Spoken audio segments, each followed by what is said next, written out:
under God, indivisible, with liberty and justice for all. Good evening. I'll have the clerk please call the roll. Supervisor Fountain? Here. Clerk Chofiu here. Treasurer Horning? Here. Trustee Germain? Here. Trustee McMullen? Here. Trustee O'Connell? Here. Trustee Petrucci? Here. All present. Thank you. Item number 4 is approval of our agenda. So moved. Support. Motion by trustee Petrucci, second by trustee O'Connell. Any discussion? Being none, all those in favor say aye. Aye. Aye. Those opposed, nay. Motion carries. Call to the public this evening. Yeah, if you want to come right over here, and please state your name and your address. Thank you. Name Jason Fowler, address 10558 Blaine Road, right down the street. Coming to call public, I see Chick-fil-A's on the board again. I want to be clear that I'm not a NIMBY or a banana. For a planning director that may know what those are. I'm trying to address the issues that we may have with Chick-fil-A coming in, and I'm welcoming Chick-fil-A. I hope my daughter goes works there. It's a great company to work for, but my question is the traffic consumption on Blaine Road and the impact that it's going to have. I attended a couple planning commission meetings, and to much of my dismay, I'm not impressed with our planning committee. There's actually a handbook that addresses planning commission policies and procedures for Michigan legislature, and there's a lot of stuff in here that is actually applicable to us in this situation that Chair Fox determined was not applicable to us for some reason. So I want to make sure that we're reviewing everything accordingly. Instead of reading all my notes and boring you with all this legal talk from the master planning community or legislation from Michigan. Hi, my name is Cindy Shaw, and I moved to the Heartland area in 2005. I am a member of the Heartland Optimist Club, a member of the Heartland Art Walk Committee. I'm the president of the Heartland High School Parent Advisory Committee, which includes running the Student Food Pantry. I am a mentor for the Reaching Higher program at Farms Intermediate, and I am also the secretary on the Heartland Consolidated Schools Board of Education. I have two sons, a son that graduated in 2019, and he took advantage of the DECA program at the high school. And I have a senior who will graduate in 2024, who's been a member of the Heartland High School Marching Band and has had an absolute fantastic experience being part of the marching band family. I volunteer because it gives me purpose. I first volunteered in Heartland in 2007 at Lakes Elementary to help with fundraising. I went on to serve on the Lakes PTO for 8 years. And I continue to find organizations and groups in Heartland to volunteer for because there's always a need for help. When I can do something selfless for others, I think that makes people smile, makes the world a better place. And I always feel like I get a lot more in return. I feel like in a time when kindness is sometimes hard to come by, volunteering is an easy way to show kindness to others. And I believe that volunteering makes a difference in people's lives, and it has also made a huge difference in mine. What I love about Heartland is that we all know each other and that there is a culture of service in our community. I love that we support our library, our teachers, our students, our businesses, and our community organizations. And I love that Heartland has a small town feel. If someone is thinking about volunteering and not sure how to get involved, I would say look in your community. Planning committee that you appointed to make sure they review the plan. Just because they hit our requirements does not mean it's an automatic approval. There's impact assessments, there's local environment assessments, there's impact to the community that needs to be weighed in. Just because they want to play by rules does not mean it's an automatic approval. So please utilize the Planning Commission to make sure it makes sense, and we are looking at long-term solutions and not short-term. Another long-term solution is you're going to fill Chick-fil-A with Burger King. Fantastic, we have an empty building that's now filled. What are you going to do about Wendy's? Chick-fil-A will put Wendy's out of business. In a year or two, we're going to have another empty building that we have to deal with. That Wendy's can't even keep their dining room open at this point in time, and their service is absolutely atrocious. So it's only a matter of time before Wendy's loses. So we need to think farther in advance. Chair Fox made many comments about when that's a problem, I'll be long gone. That's not what a planning director should do, or commissioner, or whatever chair should do. He needs to plan long-term future for my kids and my grandkids.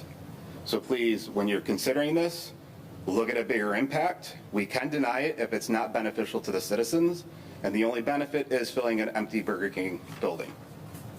Fantastic. Like I said, I want Chick-fil-A, I love their breakfast, and I want my kids to work there. But we need to look at the traffic impact, especially 59 and 23. We went to drop our kids off this morning to school. They go to CSA. Traffic in the left lane was backed up to Clark Road on 59 going west. How are you going to put 25, 55 cars in that left lane trying to turn left into Chick-fil-A on that Blaine Road turnaround? It won't happen. It won't fit. There's not enough room. So there's already contention there with the left-hand turn lane, doing a turnaround, having to yield to traffic coming off Blaine Road.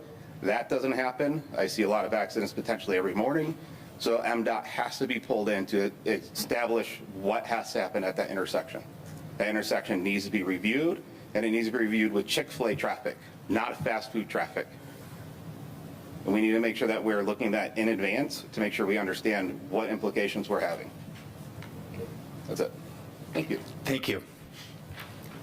Anybody else this evening?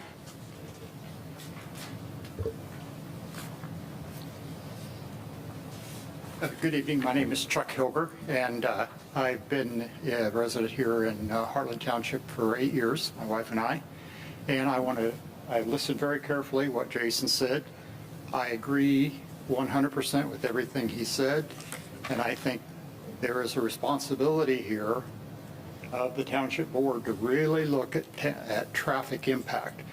And let me add on a few things, because I'm just coming into this.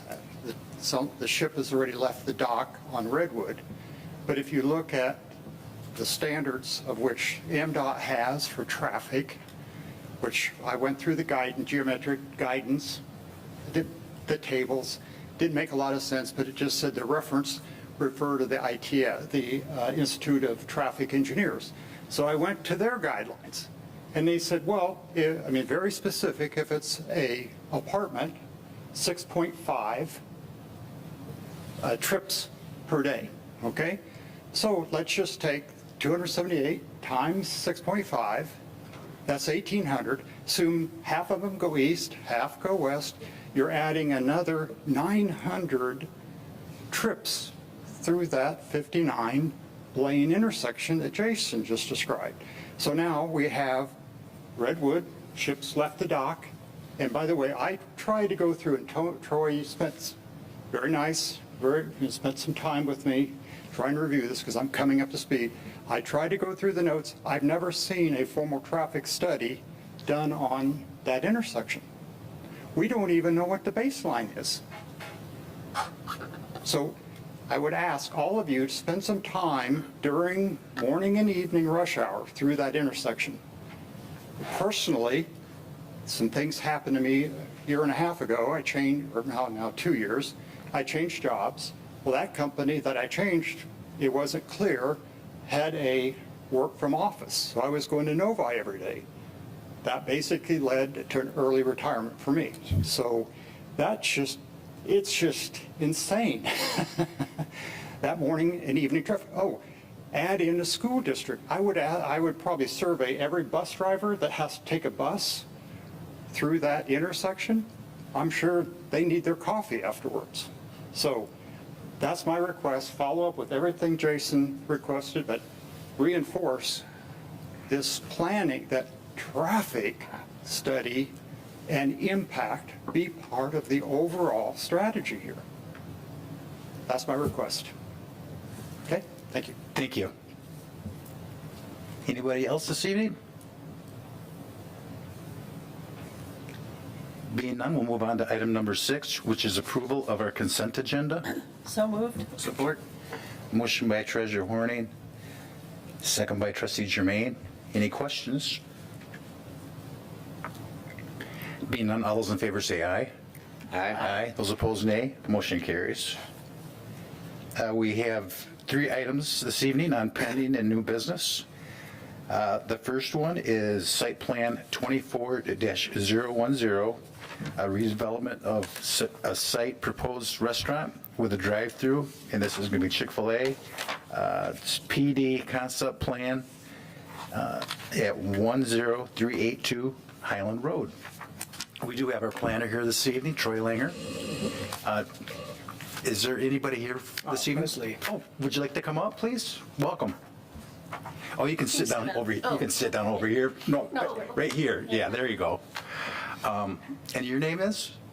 Leslie Accardo, I'm with PA Group. I'm representing Chick-fil-A. Okay, thank you. Well, welcome. Thank you. We're going to start out this evening and have Troy review the process and what the PD process, perhaps just a 30,000-foot view of what this, where we are today and where it goes through the process. So you have the floor. Oh, well, thank you very much. As you mentioned, this is a plan development, and a plan development has what I'll call a three-step process. The first step of that is conceptual review. This is essentially an idea that the applicant has. They put together a site plan, and they've paid a fee, and they've have an opportunity to present their conceptual site plan to the Planning Commission. There's no formal decision. The Planning Commission just gives that applicant feedback. And then the conceptual review then moves on to the Township Board for a similar hearing. There's no formal decision that's made. It's just giving an applicant feedback or comments or direction on a concept plan. In the event that the project moves forward, the next step is the preliminary plan. This ramps up quite a bit. At this point, we're no longer into conceptual review. We're in a much more detailed site plan review, building elevation, landscape plan, lighting, photometric plan. The site plan becomes significantly more detailed and significantly more expensive to prepare. And at that point, we hold a public hearing. We notice that request. We have a public hearing at the Planning Commission, and then the Planning Commission would make a formal recommendation on that preliminary plan, and then it would go to the Township Board. The Township Board would also hear that request and would make a final determination on the preliminary plan. And then assuming the project continues to go forward, the last phase is the final review. And at this phase, we're really not looking at site plans anymore. We're looking at more legal instruments, easements, the PD agreement itself. And in some cases, there's master deed documents. And so when those documents are prepared and reviewed by our township attorney, we take those to the Planning Commission.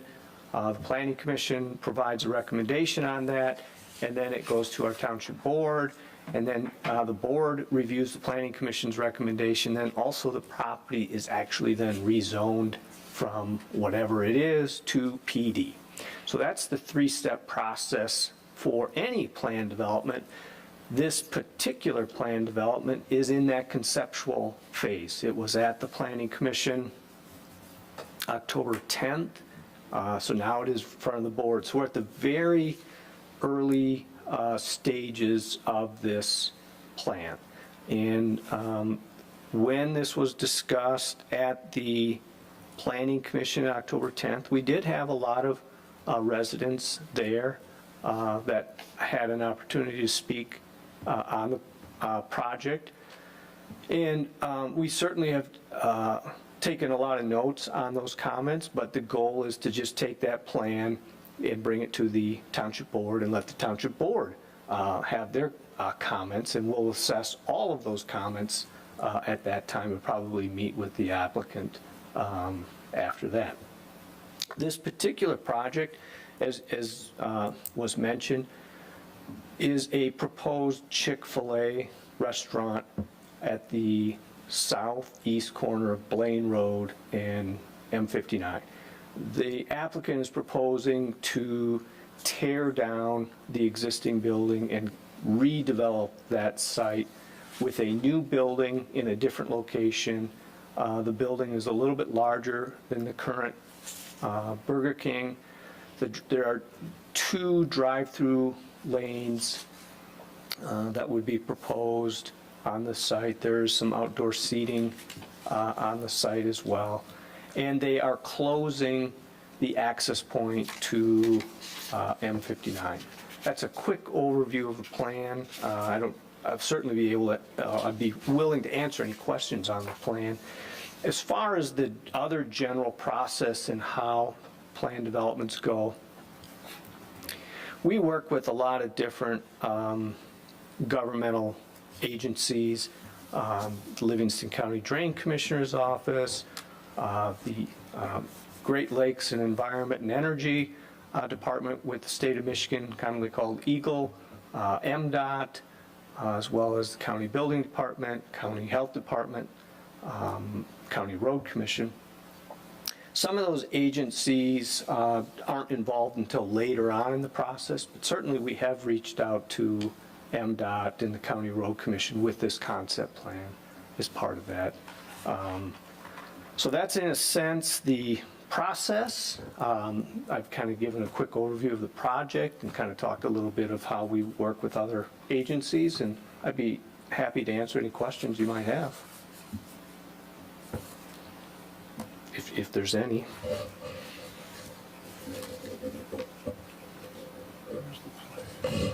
You want to go through the project as to where it is right now? Oh, yeah, the project is at the conceptual stage. Right. It's at the very beginning. So they're just, basically the applicant is just trying to take in comments from the Planning Commission. There was a lot of comments from the Planning Commission. There were a lot of comments from residents. And so now it's at the board level. No formal decision would be needed for tonight, but just any comments or questions for the applicant or myself on the project. And then if it is deemed worthwhile, it would move on to the preliminary stage. So to answer, one of the gentlemen this evening asked about a design through MDOT and a study. I know for a fact in 2004 when that interchange completely changed and Heartland Road used to go straight through, and before it was called Ramco, but it's where Myers is. That road was actually put in by a developer on both sides of the road, the Walmart side and the Myers side. It was completely redesigned, and MDOT at that point had designed that to handle every one of the vacant properties along our business district. That was designed to handle that. Now, I don't know if it's ever had a complete go-through again since that time, but we spent hours and hours and hours with MDOT, and they put these little lights and they had time them all, and at one point it failed and there was traffic backed up on the freeway. So they did a whole bunch of due diligence 20 years ago. But again, I don't know if they've ever had a full-blown study since then. I can't comment on that. I do know, and you have some emails in your packet, that when this was sent to MDOT, no study is warranted for this project. Both from MDOT and the County Road Commission. Both have seen this plan, both have commented that almost like you said, the intersection of M59 and Blaine, developers paid to improve that years ago, and that was designed to handle these sites. And unfortunately, there's a lot of concerns of traffic.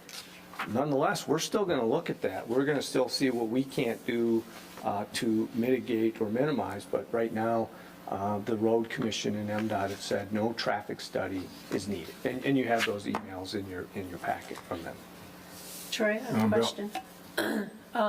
When I'm looking at this overlay, it looks to me like all the traffic isn't just going to go down Blaine. They can go past and come in that service drive, right? Right, just east of. They could, yes, Yeah.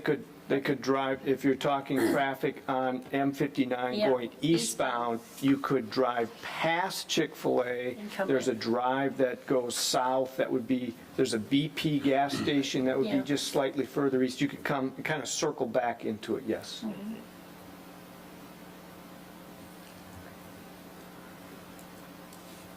If I may, Supervisor Fountain, just really quick. Troy, we had said that in our packet is included from MDOT and from the Road Commission emails showing that a study was not required. Just for everyone's knowledge, at the conceptual phase of these projects, generally does MDOT and the county get tied in at the conceptual phase, or is it at the site plan phase? So we notify MDOT and the County Road Commission at the conceptual phase. Sometimes we don't have comments, and we did not have these comments at the Planning Commission meeting, so they're not required for the conceptual phase. So the Planning Commission has not seen this email from MDOT nor from the County Road Commission. But before it gets to the preliminary public hearing at the Planning Commission, we would require comments from MDOT and the Road Commission. But that's why we send it to them early on, because we don't control how quickly we get those comments. So the goal would be to get them thinking about it, and if they've got questions or need more information, we can try to get that. And just to carry that one step further, Troy, isn't it true that our ordinance does require a traffic study to be prepared by the applicant for the next step? Yeah, but it would probably be a fairly minimal one. The types of there's different degrees of traffic studies that could be done, and what we would require in this instance is not going to, it's not going to show anything that probably needs to be done in the intersection or anything that needs to be done internally. It'll probably just provide some anticipated traffic counts. Well, Bill, I can elaborate a little bit more on what you were talking about, because back in 2004, when we were looking at the development of that area, there was two major developers coming in, one on the north side of 59 and one on the south side. And there was planned for over 1 million square feet of retail going in that on the two sides. So that alarmed everyone, of course, because that's a pretty big project. And we had an engineer from Ida Township. There was an engineer from the developer. There was an engineer from MDOT. There was an engineer from Livingston County. And they all got together around the table, and they came up with the plan that you see on M59. So when we talk about 20 years ago, you think, well, that was 20 years ago, and we've gotten a lot since then, but we haven't gotten anywhere near what was proposed there. So that is supposed to alleviate some of the traffic problems. Now, I happen to live in Heartland Estates on the west side of the town. And believe me, to get out on M59 and make a left-hand turn is crazy. And people have been killed there already. So my point is that wherever you live in Heartland, and if you're off M59, you're going to have a problem. Everybody has their own problems with their own subdivisions trying to exit out onto M59. We all have that. But our planning commission, I'm telling you, is one of the best that I've ever seen. These guys will do their homework. These guys will try to figure out ways to, well, you can shake your head, but that's okay, because I know these guys and I know what they're going to do. They're going to go to MDOT. They're going to lied to us on multiple occasions. We're in a preliminary stage of this. Let this thing go through the process. You'll see what they do. They will talk. They will talk to the engineers. They will work it out between the engineering company. Their primary interest is the people of this township, believe it or not. You may not believe that, but it's true. And then, of course, they want to take care of any business that wants to come in here, too. So they will work something out and work a plan out with the development that will be the best situation for what we have coming in. I am confident of that. I've seen them do it. So just give it a chance, give it some time, and they'll work it out. Now, if you have a complaint about that area, I would suggest you and your neighbors Send in your ideas. You've presented an idea here tonight. That's great. Call our planner. Talk to the planning commission, because your idea, if you may think it's a silly idea, it may be a great idea. And that idea could be taken to and seen if it could be worked out with the development, if it makes a lot of sense. So we're open to all of that. But we are restricted on what we can do with traffic on M59 with MDOT. I'm not crazy about MDOT. I agree. Believe it or not, I am not real crazy about them. But we do work a little bit better with Livingston County Road Commission. So, I mean, I think that these things can be worked out, and I think that they'll do their due diligence on this before anything is final approval, working with development and working with the people of the township. You just got to give it a chance. That's all I have. Thanks. And just one last comment on those improvements. Those improvements on 59 and that whole road that goes through where Myers is, that was all paid for by the developers. That wasn't paid by, that development wouldn't have got done unless they were willing to pay for it. They're still paying for it And I think they're still paying for it. until 2035. Yeah. I suggest that to Chair Foxy said it's illegal, that developers develop your public roads in a meeting. No, they offered. Again, it's impact assessment. You can say you're draining too much, you need to help us. That was 20 years ago. We probably will never see that again. No. But, yeah, just because they had to move fiber optics, which was a small fortune just to get it underneath. Yes, sir?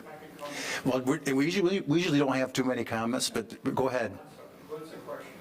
20 years ago, would not, they're not any of the, I can tell you, the subjective, qualitative, just in the 8 years we've lived here, kind of this baseline traffic on 23. That's why they're doing all that south of Brighton, right? Because the 23 traffic is just an exponential growth. So a lot of that is coming through here. You got all the growth on old US 23 development. At some point in time, there's going to be a huge shoulder at 59. 20-year study lab. Well, they weren't taking into account this baseline traffic growth. Actually, Looking at the impact of that million square foot of Well, one of the problems that you have with that intersection is that, let's say Heartland Township said, no more development, we're not going to do nothing. You still got Osceola, you still got Highland, you still got Brighton Township. I mean, they're not going to stop their developments. They're going to have subdivisions and businesses go in, and that M59 is going to get worse, and it's going to get worse. It's not going to get better, it's going to get worse as far as traffic. The one thing that we do have going for us is we're running out of RUs on the sewer and water, and pretty soon we're not going to be able to do any high volume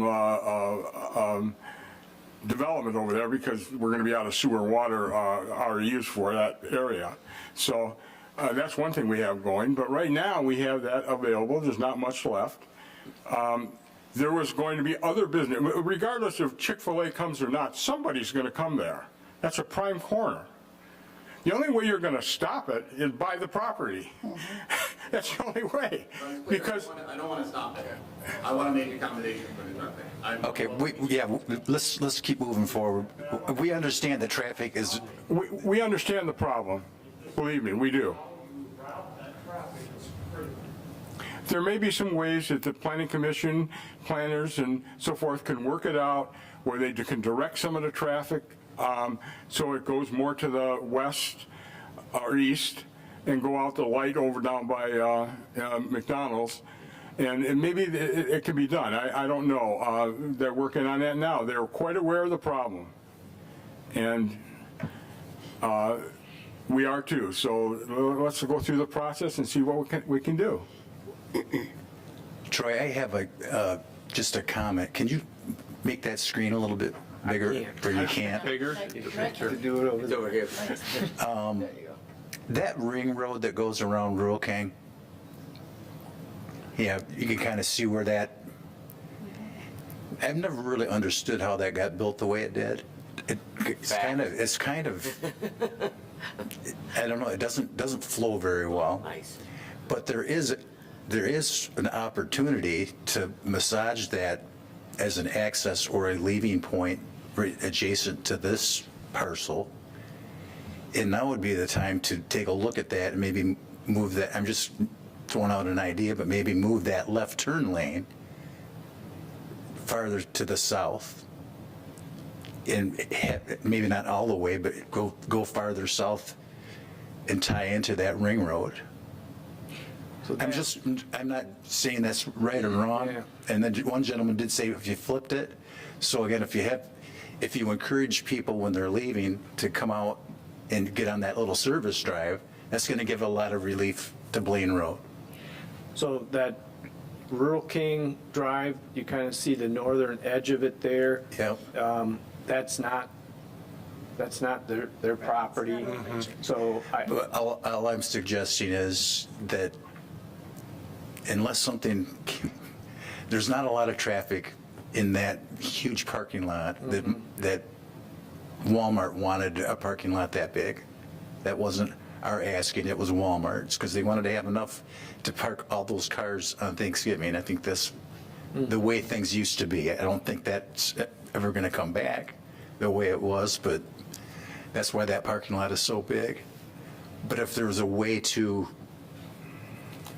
explore that as an option, it might be worth just looking at it because it's already there.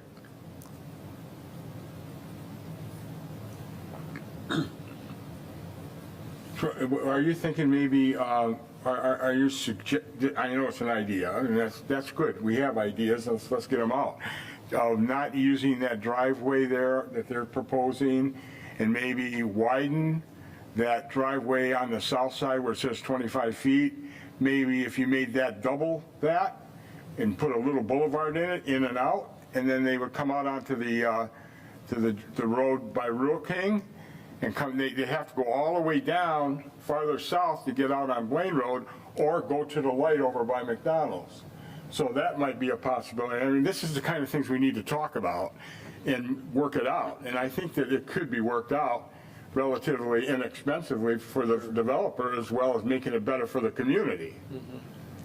Well, I think there's actually, there's 4 little cut-throughs out to 59. Pardon me? There's 4 cut-throughs from there down to Red Olive. There's a one at the light. There's one Big Chicken. by the gas station, by Dairy Queen and Big Chicken. You've got that one there. Are you pulling that up? And it just, I think there's a lot of good options for access other than Blaine Road for 90% of it. Right. You know, if you can relieve a portion of that of those other points. There's 2. I guess there's only, I guess there's 3. There's 2 main exits and entrances right here. These go through the businesses. This is another little side drive. Right. But yes, this is a light, this is not a light. But next to Big Chicken here is a service drive. It's just not nearly the size of the one down here by McDonald's to the east. Looks like Google. And that was actually when, it's going back quite a few years when that development came in, but we asked them to put that other spot with a light on it at the end of there, so a lot of the local traffic would utilize that and not come out and get it closer to the interchange. So that was designed to handle a lot of cars. Can I suggest something using a pointer here? That's what I was talking about. Where is it? There it is. That's just the end of a pen. I don't know. Oh, there you go. That's an eraser. You're not supposed to look at it. I don't know if it's working or not.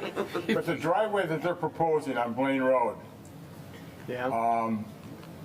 across from Wendy's. Yeah, there it is. What if that was not a driveway there? Hit the green button on the top. Okay. Joe, What? green button at the top. Where is it here? Green button on the very top, just hold it and point it. Yeah, that one. Right here. Yeah. Right here. This driveway right here. Yes. What if that was eliminated? You take this driveway, make it twice the size it is, instead of 25 feet, making it 50 feet with a boulevard, in, out. So when they come out from here, they would either go all the way down, come out down here, which would give it a lot more space between them and 59, or they could go this way and go out the light on 59.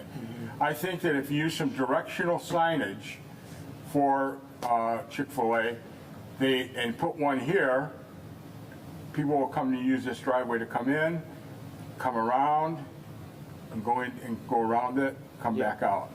I think that that's possible. I think, first of all, Chick-fil-A is a premier chicken place. People will find a way to get in there, believe me, that won't be a problem. But I think that that would alleviate a lot of the traffic that we're talking about right here. Yeah. So we are. If you did something like that, I don't know if it could be agreed upon or if it could even be done, but. Well, I don't know if it can, but we're internally looking at some of those things. Yeah. But it looks like MDOT's not going to require a traffic study, so they're not going to require anything. Road Commission isn't going to require a traffic study, so No. they're not going to require anything. So we're kind of on our own when we start to do this stuff, and we're not traffic experts, but we are looking at those kind of things. I don't know that it completely satisfies some of the residents' comments, but those are things we're definitely looking at. And those are comments I appreciate getting so that we can talk with the applicant about, and I haven't even shared any of this stuff with the applicant, but those are things internally we're looking at, well, what can we do to minimize the impact onto Blaine Road? And that would be something we're going to explore. Now, it doesn't eliminate everything on Blaine Road, but we will explore those things. Yeah, I know you will. I know what the guys do on the Compliance Commission, and they'll work with they'll look at everything, try to work it best for the community. I know that. Yeah, but I want to reiterate, we are not traffic engineers. Oh, yeah. There's going to be traffic issues. It's not going to get better. Yeah. Because there's going to be more development around us, plus in the township itself. Yes. Unfortunately, we're a highway. And we all got to put up with it. It's not just one We're a highway area. exit. Yeah, I would say maybe a little over halfway built out on the north side of M59 where Imagine is and Meyer is. That there's still plenty of vacant land up there for commercial development that will also add traffic, that those sites have been improved. There's a lot of investment on that, and that's just future stuff that will add to all of this, unfortunately. It is. It really is. But Well, and even 20 years ago, our comprehensive plan, master plan calls out for 30,000 residents. We have 15,000 residents. So Yeah. our master plan 20 years ago calls for us to double in Well, size. just to give you an example of how I feel about MDOT, 20 years ago, when they were widening 59 down in Howell, they were supposed to come all the way down to US 23, but they ran out of money, so they stopped. That was 20 years ago. So now, today, that widening, that part that they haven't done yet, it's not even on the charts. It's not even going to be on the charts till at least 2030. So 20 years later, with all the population that we've got and all the commercial, now it doesn't make sense for them to do it. It makes no sense to me. Well, it was good 20 years ago, but it's not good now. That makes no sense to me at all. But that's what we deal with. So. Other board members have any questions? Just eliminating the first drive on Blaine Road and having them go out the second drive to the south, does that alleviate any of the issue? Isn't the issue getting out on Blaine Road and having to turn around and go west the issue? Yeah, there's two issues. Is the people coming westbound, going south on Blaine, turning left into Chick-fil-A. Oh, There's only room okay. for about 3 cars before you're into 59. Okay. So anybody want to come down Plain to go home can't. You're talking here, There. going in. The other is people leaving Chick-fil-A going off the Plain Road. That light is under 7 seconds. With the contention of people turning left, you get, I sat there for about 2 hours today, 3 to 4 cars going through per green light. So if we're putting 25, well, some Chick-fil-A's do almost 200 cars per hour through the drive-through. That would be backed up forever. So pushing people to that service drive out and then to the light out to get to 59 would be huge. You can't stop people. They're going to meander. They're going to end up on Blaine Road. That's part of it. But eliminate that direct access and having a sign saying, hey, Chick-fil-A's down this way after Blaine Road will get people to go into the road and parking lot, which that circle drive, that's a pain in the ass to drive. You're doing this, trying to get through those medians, but it would help out a lot.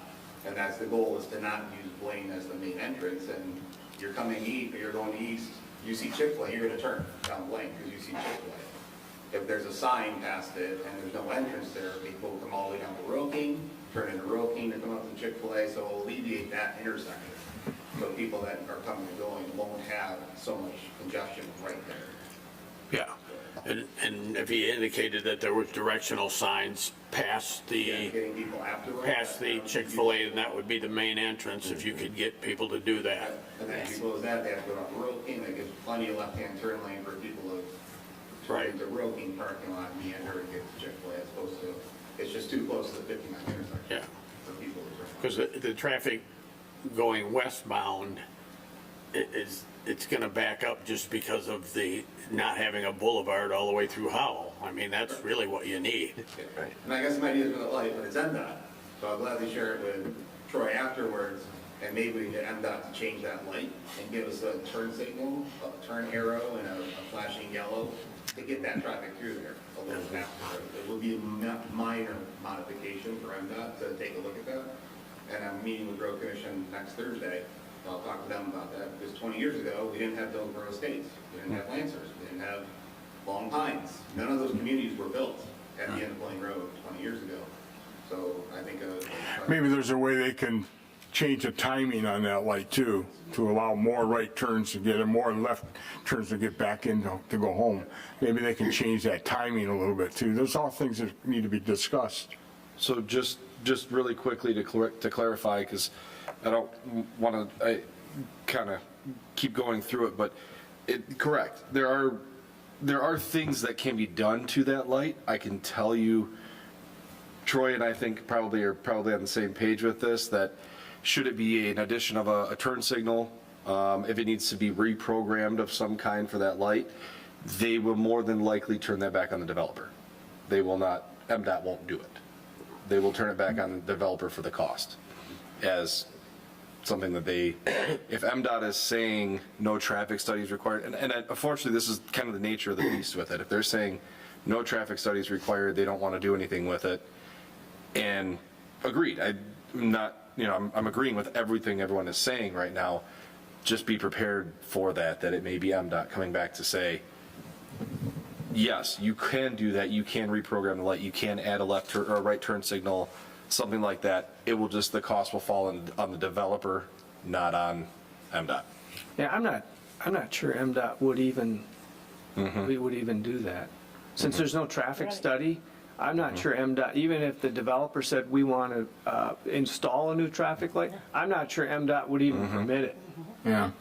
Yes. And I know the gentleman here had that as a comment, but I don't, it does seem simple, but having to deal with MDOT, I don't see that as simple. Unfortunately.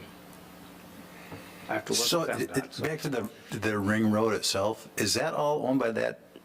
That was one owner at one point. Yeah, there's a property, a line. Hold on, Troy, I'm This getting you. development over here is one owner, and then this development is an owner, so there's got to be a property line maybe in here. Right here. Got it. Comes right through here, and this line goes this way. It splits this way. This is one owner. So This is another. who's responsible for the maintenance of that whole road?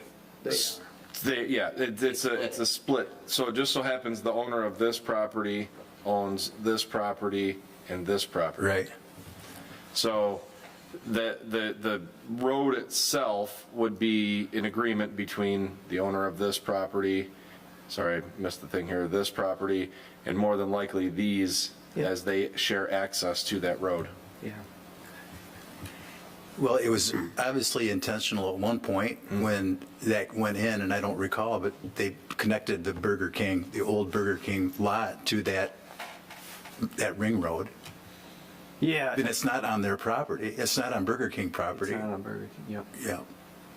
So I think that was the intent, was to Yep. to start utilizing, that road doesn't get that much traffic.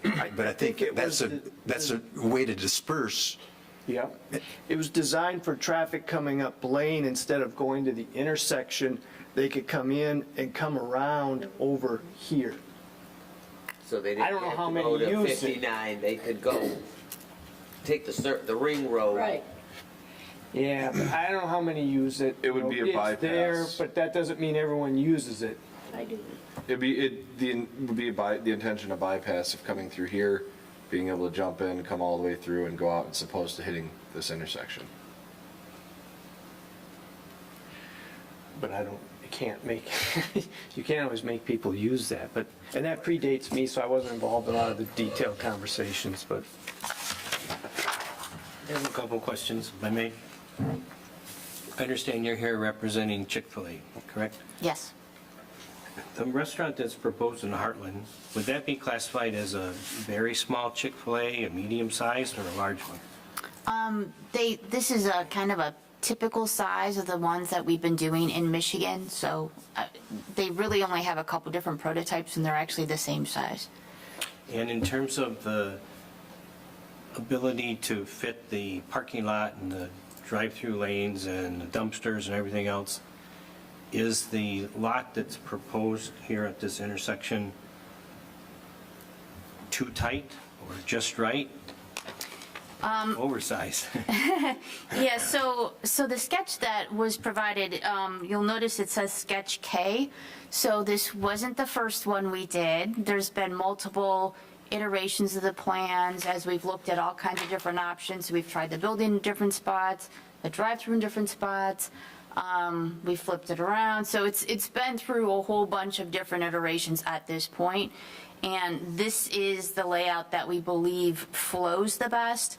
This allows us to have stacking for 50 cars within the drive-through lane. So that's a lot. I think, I can't remember the ordinance, but it's nowhere near that. This is, I would say, the sweet spot for drive-through stacking is really about 35 cars based on all the other locations that we've surveyed within the state. So, I mean, we think we have adequate stacking. And we've spent a lot of time getting to this point where we've developed this site plan. Okay, thank you. One of the conditions for the board and the planning commission to approve a plan development is that the applicant is supposed to demonstrate some type of public benefit. And I don't think that it's required at the preliminary stage where we are now, but that is something in the past this board has always taken very seriously. So I just want to bring that to your attention. While there was nothing in the material submitted so far, is there anything you can share that you've thought about or potentially considered? I mean, that'd be something that we would definitely spend more time talking to Troy about, I mean, obviously, cleaning up the site and getting rid of a building that's been, sitting there for a long time and doing a whole bunch of new landscaping would be something that we'd be doing, but that would be the normal course of development. So it's something, we would definitely be talking to the planning department more about, what they would like to see. Well, it says in your information too that you donate $25,000 to the food bank. Yes. When you open. Yes, that is something that they typically do within their local communities. Okay, thank you for those answers. Now I have some questions for Troy. With the planned developments, is it necessary for the applicants to meet all of our normal setbacks? No, that's one of the advantages of a planned development is the normal setbacks. There can be variations in the normal zoning requirements. So if you couldn't meet a setback in one location, but the overall project was deemed worthwhile, that gives the planning commission and the board the ability to have some of that flexibility. Because you'll notice on the eastern side of this property, they're basically right up to the property line. Yes, this With is the it's curb. very, very tight. And that's why I was asking you if you prefer a larger site. And the other thing about this site is that, as proposed, we have virtually no ability to landscape around the perimeter like we would typically do. Well, there is some ability to do some landscaping, but it is deceptive. For example, in the northwest corner, it looks like there's a huge lawn area. That's actually MDOT right away, so it's not necessarily their property that they could put landscaping in. It looks like it's a big lawn area, probably maintained and mowed by the owner of the property, but it's technically not theirs.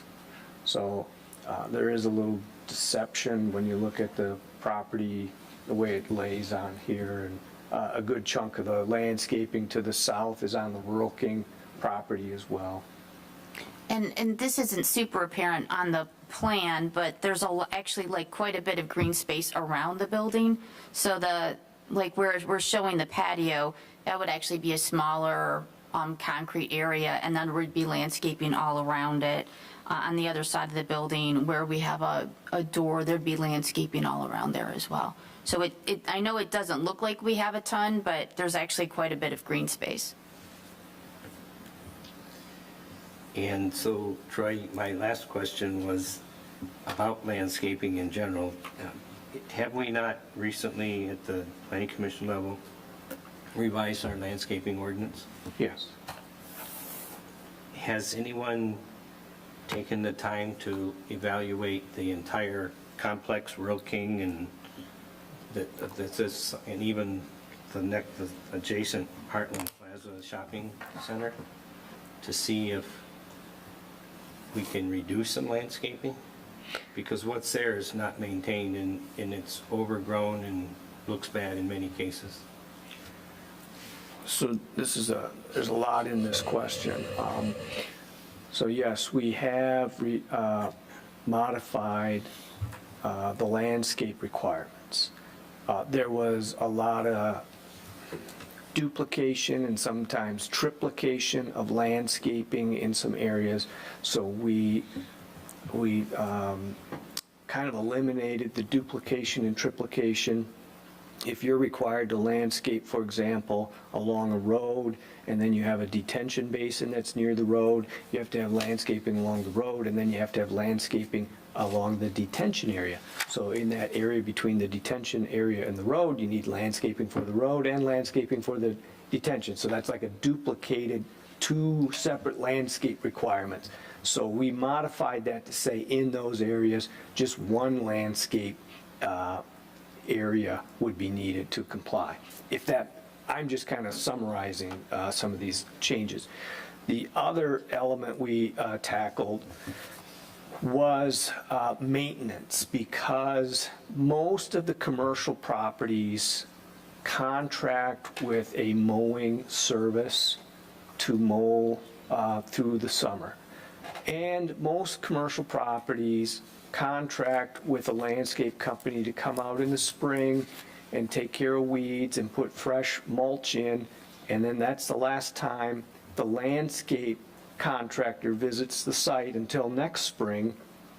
The mower's there every week, but they don't mow in the landscape mulch beds, so weeds start to grow up and nobody goes out to take care of that.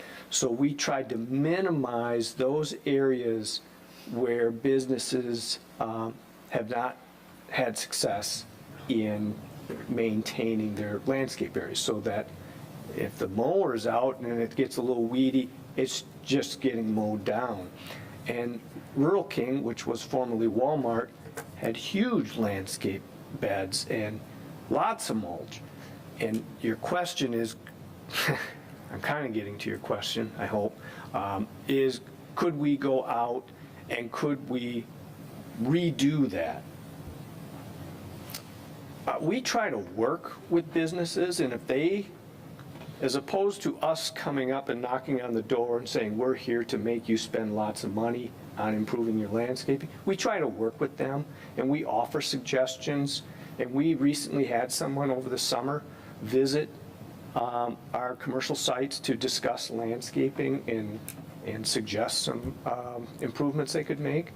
And we've had some success, and some businesses are doing that, and this is one of them. And we are in discussions with them about making some changes, but we try to let them kind of take ownership of that, and then we can help them versus us forcing that issue. I don't know if I'm answering your question completely, but I'm trying to give you some information, if that makes sense. You are. And I would say, based on my own visual observations, all of the landscaping on the south side and the southeast corner of this proposed new development is in some really bad shape. And so I don't know if it's possible if the owners could talk amongst themselves and find out if it's possible to even perhaps acquire through an easement or something some of the property. And I don't have a pointer either, but in the southeast corner, about where you've got your mouse in that area, so that it would give the applicant more ability to kind of space out their development and make it look nicer for the community, and get rid of some poor landscaping and put in something that would be maintained and beneficial. So whether this is part of the potential public benefit, I don't know, but I'm just, I think it's a good development. I'm sorry about the location with the traffic, but I think that's manageable, especially since Rural King has far fewer cars than Walmart did, even though it was a poor performing Walmart. But just those were some of my thoughts that I wanted to share. Can I make one last comment on what we're looking at here? As I've traveled around, I've stopped at a lot of different fast food places, and what I see here is I really like what you've done as far as putting your drive-throughs around the whole premise, a whole property, because I've been to somewhere they actually let their parking, and the people that want to dine inside have to walk through. No. Yes, I've seen it, and that's dangerous, I think. So what you have here, I really like. We just got to work out some kind of something for the traffic, because I think the people of Heartland, most people want it. We all have to put up with a lot of traffic issues. We just need to work this out, because we do want to do the best thing we can for our citizens. You understand that? Of course. My only comment would be maybe something like Northville. What is Northville? Northville Chick-fil-A. I mean, what do they got? It's different. So it's off of Haggerty and 8 Mile, so it's by Myers. Yeah.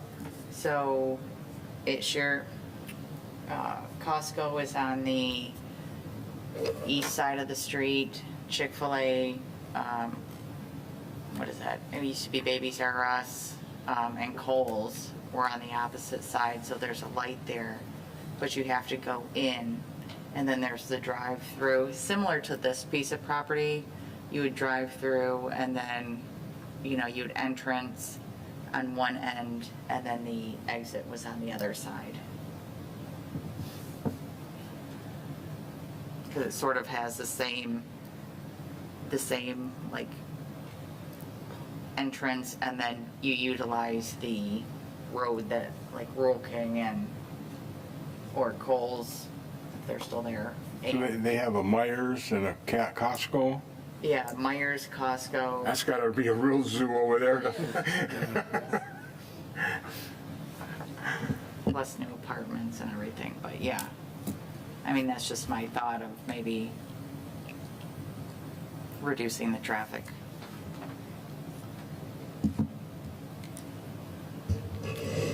Any board members have any additional comments? Would you like to have any comments? Do you have anything to No, share? we're just really excited about this location. We hope we can, figure out the best way to make it work for everyone. Yep. Thank you so much. Troy, have any final comments this evening? So we're not overly familiar with Chick-fil-A as a brand. They aren't in Livingston County, and when they approached us, we did spend quite a bit of time to research Chick-fil-A in Michigan. I don't know that Chick-fil-A has a real large footprint in Michigan at this point, but we did look at their locations in Okemos, the west side of Lansing, Kalamazoo, Grand Rapids, just off of M6, and we did look at a couple of existing ones. Then there's not a whole lot in southeast Michigan. The amount of drive-through stacking that they have is on kind of the large side here. The one in Okemos it's got to be less than half of this. The one in Kalamazoo is probably similar. The one in Grand Rapids is maybe a little less. The one on the west side of Lansing is maybe a little less. But so there's more stacking here than what we were seeing in other Chick-fil-A's. The one in Novi was creating a little bit of an anomaly in our research. But we just don't have that commercial hub. We don't have that population density. We just don't have that attraction. So just to share with you, that doesn't come across in any staff report or anything. But we did take a look at how does this compare to other Chick-fil-A's in Michigan for drive-through stacking, and they're on the higher end of what we could see.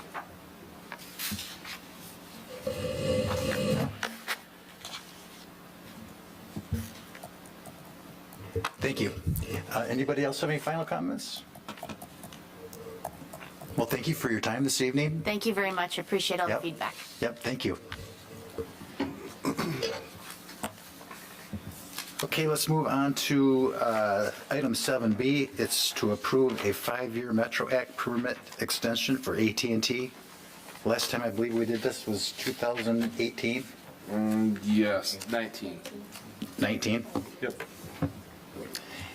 Would you like just to kind of briefly go over what this is? Yeah, so what we have in front of you this evening is an agreement with AT&T for the Metro Act that essentially any of these large utility companies that come through and put utilities through municipalities, specifically through Heartland Township, we do gain a little revenue from them, Comcast, AT&T and such. This is renewing that Metro Act permit for them to have their utilities in the right-of-ways through Heartland Township. Again, it was renewed in 2019. Doing this would renew it through 2029. I move to authorize the township supervisor to sign the Metro Act right-of-way permit extension with AT&T. Support. Motion by Treasurer Horning, support by Trustee McMullen. Any other questions? Being none, all those in favor say aye. Aye. Aye. Those opposed, nay. Motion carries. Thank you. And item number 7C, which is a DVM settlement and release agreement. Mike, you have the floor. Thank you, Supervisor Fountain. Again, we've talked about this at length. This is the conclusion of about a 2-year legal battle with the DVM company. It's DVM companies that came and put the water main in along M59. Originally, it started with some discrepancies on pipe used, distance, many different things. What you have in front of you this evening is the settlement of it and the conclusion of it. Again, we've discussed this quite a bit at length. Happy to answer any questions you may have on it. This is favorable for the township from what it could have been, put it that way. Any questions? Being none, I'll entertain a motion. I move to approve the settlement agreement as presented. with DPM. Motion by trustee Jermaine, support by trustee Petrucci. Any other questions, comments? Being none, all those in favor say aye. Aye. Those opposed, nay. Motion carries. Thank you. Board reports, we start tonight with trustee Jermaine. No report. Trustee O'Connell. No report. Trustee McMullen. No report. Trustee Petrucci. I just want to thank everybody who voted for my reelection. I do appreciate that. And I want to thank Larry. This guy, he breaks his neck around here. I tell you, he worked, 9 straight days with the election before the election day. I mean, he just really does a lot for the township. I just want to thank him for all the work he does for the township. Much And appreciated. I want to thank Matt. You're not running. You didn't run again. Good friend now. I hope we see you once in a while after you leave. Thank you. But appreciate everything you've done for the township. You've done an awful lot. That's all I have. He still has one more meeting to attend. Thank goodness. Not getting off that easy. Clerk Schofu. Just a little brief update on the election. Everything went very, very smooth. During the 9 days of early voting, we had 3,000 people early vote. Just to give that a perspective, in August primary for the 9 days, we had 167 people. So it was extremely worthwhile. I think it's going to get bigger and bigger. We had about 4,500 absentee ballots and about 2,300 or 2,800, I'm sorry, people vote at the precincts. We turned out, the voter turnout was 80% in Heartland, slightly higher than the 79% for the county. I really have to say that the residents and voters in Heartland were very, very respectful this time around. We had absolutely no issues. Everybody came in, got in and out very well. We had no issues with campaigners violating any of the election laws.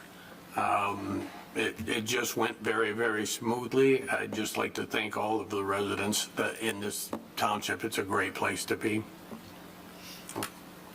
Thank you. Thank you, Larry. Yeah. Thank you. Treasurer Horning. I put on everybody's desk the annual report from the senior center. We had our meeting today. I got picked as the chair again for my 8th year, so. Congratulations. Grateful on the report tonight. I think the most important thing to talk about with the seniors is their wellness and transportation programs. They have 15 physical fitness programs going on weekly in that building. It's huge. I mean, we changed the name from Heartland Senior Center to Heartland Senior Activity Center. You don't see a bunch of old people sitting around playing bridge over there. They're doing a lot of activities. And, we provide a lot of good transportation at very low cost to our seniors that can't get out.